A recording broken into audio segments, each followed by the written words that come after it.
Steve Jobs truly was an icon of success. After his death, this picture became the definition of success.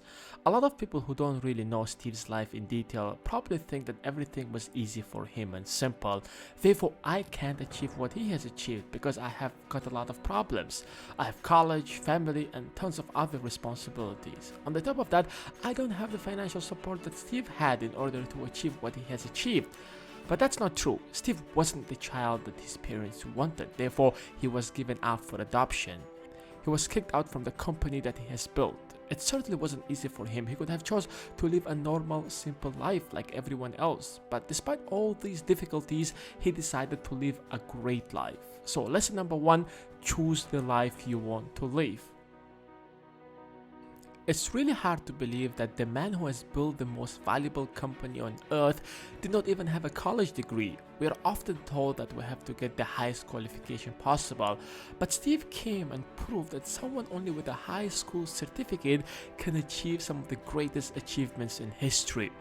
The point is not to drop out from the college, but a lot of students only focus on getting the certificate. They only want to get the good grade or pass that test, forgetting that the main purpose is to learn.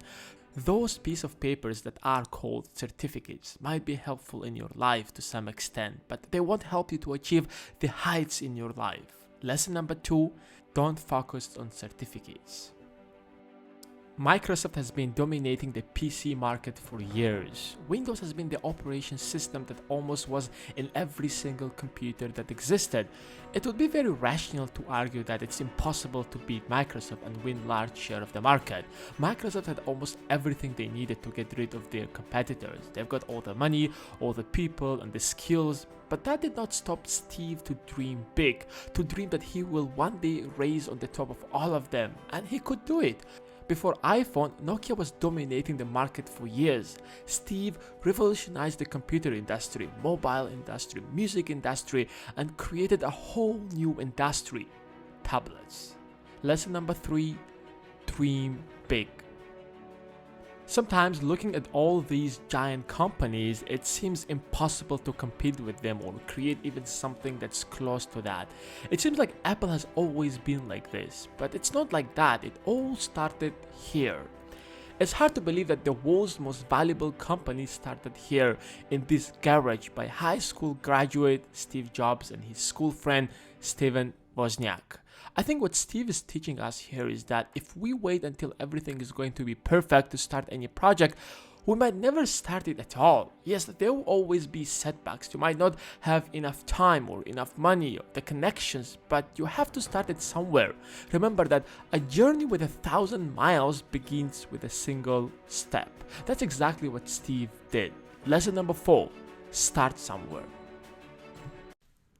In his speech in Stanford University in 2005, Steve Jobs said this, quote, "When I was 17, I read a quote that went something like this. If you live each day as if it was your last, someday you will most certainly be right. It made an impression on me, and since then, for the past 33 years, I have looked in the mirror and asked myself, if today were the last day of my life, would I want to do what I am about to do today? And whenever the answer has been no for too many days in a row, I know I need to change something. Being the richest man in the cemetery doesn't matter to me. Going to bed at night saying we have done something wonderful, that's what matters to me. Remembering that you are going to die is the best way I know to avoid the trap of thinking you have something to lose." Lesson number 5, live every day like it's your last. Imagine spending more than 10 years building a company that you have always dreamed about, giving every day of your life just to make it happen, and then one day you come to work and you get fired from the company that you have built. What could be more humiliating than this? How can you get fired from the company that you started? This is probably the most demotivating thing that could possibly happen to anyone. But Steve did not give up there. He went and created another 2 big companies, Next, which later was acquired by Apple, and Pixar. Instead of blaming life for not being fair with him, he accepted the fact that you do not succeed until you fail. Later on, when Next was acquired by Apple, Steve became again the CEO of Apple. Lesson number 6, you only fail when you stop trying. Thanks for watching, guys. If you like this video, give it a thumbs up and share it with your friends. And if you're new to the channel, click the subscribe button, and see you guys in the next video.